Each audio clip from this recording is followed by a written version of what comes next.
Shalom Bapak Ibu yang dikasihi oleh Tuhan. Mari kita sebelum melangkah kita merenungkan firman Tuhan. Kita berdoa, Bapa, biarlah kasih yang dari Tuhan dan hikmat boleh menyertai kami ketika kami membaca merenungkan firman. Dalam nama Yesus kami berdoa. Amin. Pagi hari ini firman Tuhan yang menyapa kita terambil dari Filipi pasal yang ketiga ayat yang ke-17. Saudara-saudara, ikutilah teladanku dan perhatikanlah mereka yang hidup sama seperti kami yang menjadi teladan bagimu. Tema kita pagi hari ini adalah autokritik.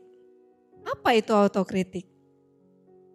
Yaitu orang yang bisa memeriksa, mengoreksi dirinya sendiri. Autokritik adalah orang yang berjiwa besar ketika dia diberikan kritik dan saran. Nah, Bapak Ibu Saudara yang dikasihi oleh Tuhan, mana yang lebih enak? Mana yang lebih kita sukai? Dikritik atau mengkritik orang lain? Banyak di antara kita sukanya mengkritik orang lain. Kita sangat senang ketika kita mencari kejelekan orang lain, menilai diri orang lain, itu sangat senang dan itu mungkin hal yang biasa kita lakukan. Sadar atau tidak sadar kita sering melakukan itu.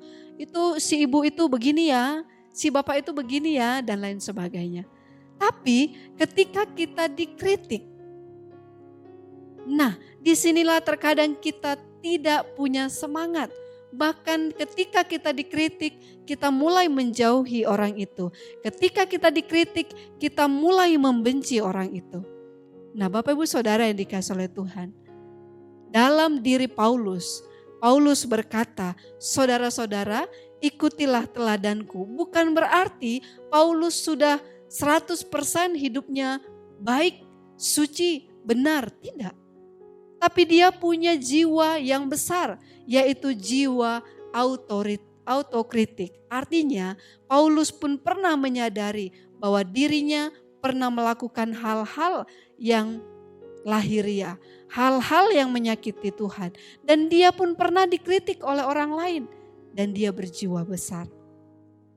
Bapak Ibu Saudara yang dikasihi oleh Tuhan, sepanjang hari ini tentu kita bertemu dengan banyak orang, baik secara virtual atau secara ragawi. Kita akan bertemu, orang lain akan menilai kita. Tapi satu hal yang kita pelajari pada pagi hari ini, mari kita juga punya sikap berjiwa besar. Autokritik harus menjadi bagian kita.